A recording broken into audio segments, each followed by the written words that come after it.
ನಮಗ್ ಗೊತ್ತಿದೆ ನಿಮ್ಮೆಲ್ಲ ಮುಖವಾಡಗಳು, ನಿಮ್ಮ ಮುಖವಾಡಗಳೆಲ್ಲವೂ ನಮಗ್ ಗೊತ್ತಿದೆ. ನಿಮ್ಮ ಮುಖವಾಡಗಳನ್ನ ಬಯಲು ಮಾಡ್ತಕ್ಕಂಥ ಸಂದರ್ಭ ಬಂದಿದೆ. 2028ಕ್ಕೆ 2028ಗೆ ನಿಮ್ಗೆ ಕಾದಿದೆ ಮಾರಿ ಹಬ್ಬ. ನಿಮಗೆ ಮಾರಿ ಹಬ್ಬವನ್ನ ಮಾಡೇ ಮಾಡ್ತೀವಿ ನಾವು. ನಾವೇನು ನೋಟಿನ ಕಂತೆ ನೋಡಿದ ತಕ್ಷಣ ನಮ್ಮ ಜನ ಮಾರಾಟ ಆಯ್ತಾರೆ ಅಂತಕ್ಕಂಥದ್ದು ಬಿಟ್ಬಿಡಿ ನೀವು. ನಮಗೂ ಸ್ವಾಭಿಮಾನ ಕಲಿಸಿದ್ದಾರೆ ಅಂಬೇಡ್ಕರ್. ಇವತ್ತು ನಮ್ಮವ್ರಿಗೆ ಬಹಳ ಭಯ, ಮಾತಾಡಕ್ ಬಹಳ ಭಯ. ಏನಕ್ಕೆ ಭಯ? ಏನಕ್ಕೆ ಭಯ? ನಿಮ್ಮ ಮನೆ ಮುಂದೆ ನಿಂತಿದೀವ ನಾವು. ವೋಟ್ ನಮ್ದು, ವೋಟ್ ಹಮಾರ ಹೈ, ಸೀಟ್ ತುಮಾರ ಹೈ. ನೈ ಚಲೆಗ ಅಂತಿದ್ರು ನಮ್ಮ ಕ್ರಾಂತಿಕಾರಿಗಳು. ನಾವು ಬಿಡೋದಿಲ್ಲ, ಅದಕ್ಕೆ ಯಾವ ಕಾರಣಕ್ಕೂ ಬಿಡೋದಿಲ್ಲ. ದಲಿತ ಸಂಘಟನೆಗಳು ಮಾರಾಟವಾಗುತ್ತವೆ. ನಿಮ್ಮ ಮುಖಕ್ಕಷ್ಟು ಬೆಂಕಿ ಹಾಕ. ಯಾವ ದಲಿತ ಸಂಘಟನೆಗಳು ಭಿಕ್ಷೆ ಬೇಡ್ತಿದ್ದೇವೇನ್ರಿ ನಿಮ್ಮ ಮನೆ ಮುಂದೆ ಬಂದು? ದಲಿತ ಸಂಘಟನೆಗಳು ಭಿಕ್ಷುಕರು ಅಂತಕ್ಕಂಥ ಮಾತಾಡ್ತಿರಲ್ಲ, ನಿಮ್ಗೇನು ಮಾನ ಮರ್ಯಾದೆ ಐತೇನ್ರಿ? ದಲಿತ ಸಂಘಟನೆಗಳು ಮನಸ್ಸು ಮಾಡಿದ್ರಿಂದಲೇ ಇವತ್ತು 2 ಟರ್ಮ್ ಮುಖ್ಯಮಂತ್ರಿ ಆದದ್ದು. 2 ಸಾರಿ ಮುಖ್ಯಮಂತ್ರಿ ಆದದ್ದು ಯಾರ ಓಟಿಂದ? ನಮ್ಮ ಸಮುದಾಯದವರ ಓಟನ್ನ ತಕೊಂಡು ನಮ್ಮ ಸಮುದಾಯದ ನಾಯಕತ್ವವನ್ನು ನಾಶ ಮಾಡ್ತೀರಾ? ನಮ್ಮ ಸಮುದಾಯದ ನಾಯಕರನ್ನ ನಾಶ ಮಾಡ್ತಕ್ಕಂಥ ಹುನ್ನಾರ ಮಾಡಿ ಪ್ರಸಾದವನ್ನ ನಾಶ ಮಾಡಿದ್ರಿ, ಬಸಲಿಂಗಪ್ಪನವ್ರ ನಾಶ ಮಾಡಿದ್ರಿ, ಎನ್ ರಾಚಯ್ಯ, ಬಿ ರಾಚಯ್ಯ, ನರಸಿಂಹಮೂರ್ತಿ ಎಲ್ಲರೂ ನಾಶ ಮಾಡಿದ್ರಿ. ಈಗ ಸರದಿ ಯಾರ್ದು? ಜಿ ಪರಮೇಶ್ವರ್, ಖರ್ಗೆ, ಮಹದೇವಪ್ಪ. ಈಗ ನೀವು ಲಿಸ್ಟಲ್ಲಿ ಇದ್ದೀರಿ. ಅದಕ್ಕೆ ನಾವು ಅವಕಾಶ ಕೊಡೋದಿಲ್ಲ.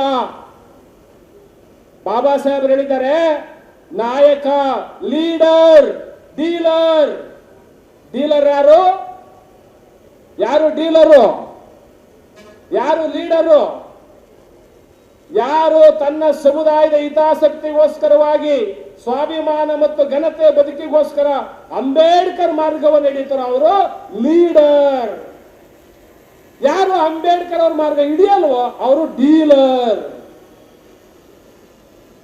ಡೀಲರ್ಗಳಿಂದ ನಮ್ಮ ಸಮುದಾಯವನ್ನ ಕಾಪಾಡೋಕ್ಕಾಗೋದಿಲ್ಲ. ಅಂಬೇಡ್ಕರ್ ಅವರ ಸ್ವಾಭಿಮಾನದ ಲೀಡರ್ ಅಂತ ಲೀಡರ್ ಅನ್ನ ನೀವು ಮನೆ ಕೂರಿಸ್ತಕ್ಕಂಥ ಕೆಲಸ ಮಾಡ್ತೀರಿ ಅಂದ್ರೆ ರಾಜ್ಯ ಜನ ನಾವು ಸುಮ್ಮನೆ ಕೂರೋದಿಲ್ಲ ಅನ್ನೋದಕ್ಕೆ ಇದೇ ಸಾಕ್ಷಿ ಸಭೆ. ಯಾರನ್ನ ಮಂತ್ರಿ ಕೊಟ್ಬಿಡ್ರಪ್ಪ, ಅಯ್ಯೋ ನಿಮ್ ಕಾಲಿಗೆ ಬೀಳ್ತೀವಿ, ನಿಮ್ ಕೈಗೆ ಬೀಳ್ತೀವಿ, ಮಂತ್ರಿ ಕೊಟ್ಬಿಡ್ರ. ಕಾಲಿಗೆ ಬಂದಿದ್ದೇವೇನ್ರಿ? ಎಷ್ಟು ಮಂತ್ರಿಗಳ ಅನುಭವಿಸಿಲ್ಲ ನಮ್ಮ ಜನ? ಎಲ್ಲಾ ಮಂತ್ರಿಗಳ ಪದವಿಯನ್ನು ಅನುಭವಿಸಿದ್ದಾರೆ. ನಾವು ಕೇಳ್ತಾ ಇರೋ ಮಂತ್ರಿ ಯಾವುದು? ಕರ್ನಾಟಕದ ಮುಖ್ಯಮಂತ್ರಿ ಸೀಟ್ ಇದೆಯಲ್ಲ, ಆ ಸೀಟ್ ನಮ್ಮದಾಗಬೇಕು.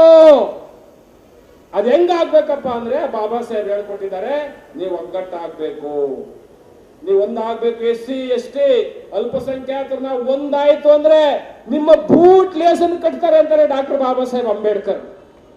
ನೀವು ಲೈನ್ ನಿಂತ್ಕೊಳ್ಳಿ ಸುಮ್ಮನೆ, SC ST ಅಲ್ಪಸಂಖ್ಯಾತರು ನಿಮ್ಮ ಬೂಟ್ ಲೇಸ್ ಕಟ್ತಾರೆ ಅವರು. ಇದಕ್ಕಿಂತ ಇನ್ನೇನ್ ಹೇಳ್ಬೇಕು?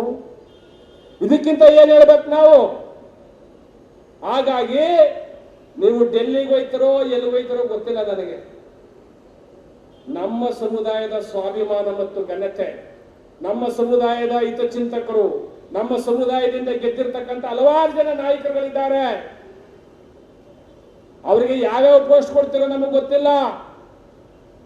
ಆದ್ರೆ ನಾವು ಕೇಳ್ತಾ ಇರ್ತಕ್ಕಂಥದ್ದು ಘನತೆ ಮತ್ತು ಸ್ವಾಭಿಮಾನ, ಪ್ರಜಾಸತ್ತಾತ್ಮಕ ಮೌಲ್ಯವನ್ನು ಎತ್ತಿಡಿದಿರತಕ್ಕಂಥ ನಾಯಕರನ್ನ ನೀವು ನಾಶ ಮಾಡ್ಲಿಕ್ಕೆ ಪ್ರಯತ್ನ ಪಟ್ರೆ ನಿಮ್ಮನ್ನೇ ಸರ್ವನಾಶ ಮಾಡ್ತೇವೆ ಅಂತಕ್ಕಂಥದ್ದನ್ನ ಈ ವೇದಿಕೆ ಮುಖಾಂತರ ನಾವು ಕರೆ ಕೊಡ್ತಾ ಇದ್ದೇವೆ.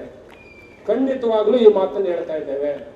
ಹಾಗಾಗಿ ನಾನು ದಯಮಾಡಿ ನಮ್ಮ ಎಲ್ಲ ಒಕ್ಕೂಟ, ದಲಿತ ಒಕ್ಕೂಟದ ಎಲ್ಲಾ ಪ್ರತಿನಿಧಿಗಳಿಗೆ ಕೇಳ್ಕೊಳ್ಳೋದು, ನಾವು ಕೇಳ್ತಕ್ಕಂಥದ್ದು ನಾವು ಭಿಕ್ಷುಕರಲ್ಲ, ಬೇಡುವ ಸಮುದಾಯ ನಮ್ದಲ್ಲ. ನಾವು ನೀಡುವ ಸಮುದಾಯ, ಆಳುವ ಸಮುದಾಯದ ಲಕ್ಷಣ ಏನಪ್ಪಾ ಅಂದ್ರೆ ಯಾವತ್ತೂ ಬೇಡಲ್ಲ. ಹಾಗಾಗಿ ನಮ್ಮ ಶ್ರೀನಿವಾಸ್ ಪ್ರಸಾದ್, ಸ್ವಾಭಿಮಾನದ ಚಕ್ರವರ್ತಿ ಶ್ರೀನಿವಾಸ್ ಪ್ರಸಾದ್ ಅವರು ಅಥವಾ ನಮ್ಮ ಎಚ್ ಸಿ ಮಹದೇವಪ್ಪ ಆಗಿರ್ಬೋದು, ಅಥವಾ ನಮ್ಮ ಎಲ್ಲ ಲೀಡರ್ಗಳು, ಹಿರಿಯ ನಾಯಕರುಗಳಾಗಿರ್ಬೋದು, ಅವರೆಲ್ಲರೂ ಸ್ವಾಭಿಮಾನ ಮತ್ತು ಘನತೆ ಬದುಕಿಗೋಸ್ಕರ ಬದುಕಿದ್ದವರು. ಇವತ್ತು ಮಹದೇವಪ್ಪನವ್ರು ನನಗೆ ಹೇಳಿದ್ರು, ನನಗೇನು ನಷ್ಟ ಇಲ್ಲ ಸ್ವಾಮಿಗಳೇ, ನನಗೇನು ನಷ್ಟ ಇಲ್ಲ, ನನ್ನ ಸಮುದಾಯದ ಹಿತವನ್ನ ಕಾಯ್ತಕ್ಕಂಥವ್ರು ಯಾರಾದ್ರೂ ಸರಿ, ಆದ್ರೆ ನನ್ನ ಸಮುದಾಯದ ಸ್ವಾಭಿಮಾನ, ಘನತೆ, ಗೌರವ, ಸೆಲ್ಫ್ ರೆಸ್ಪೆಕ್ಟ್, ಡಿಗ್ನಿಟಿ, ಇಷ್ಟೆಲ್ಲ ಕೆಲಸಗಳನ್ನ ಮಾಡ್ತಾ ಬಂದಿರತಕ್ಕಂತಹ ನಮ್ಮನ್ನ ತಿರಸ್ಕರಿಸ್ತಾರೆ ಅಂದ್ರೆ ಎಷ್ಟು ತಾಕತ್ತಿರ್ಬೇಕು. ಇದು ನಮಗೆ ಅತ್ಯಂತ ಅಪಾಯದ ಸನ್ನಿವೇಶ. ಇದು ಅತ್ಯಂತ ಅಪಾಯದ ಕಾಲ ಇದು. ಅದಕ್ಕೆ ನನ್ನೆಲ್ಲ ಸಮುದಾಯಕ್ಕೆ ನಾನು ಕೇಳ್ಕೊಳ್ಳೋದು, ಅಂಬೇಡ್ಕರ್ ದಾರಿ ನಮಗೆ ಏಕೈಕ ದಾರಿ.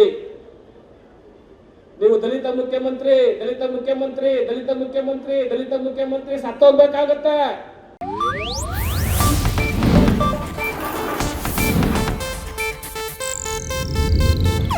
ಇದು ಏಷ್ಯಾನೆಟ್ ನ್ಯೂಸ್ ನೆಟ್ವರ್ಕ್ ಪ್ರಸ್ತುತಿ.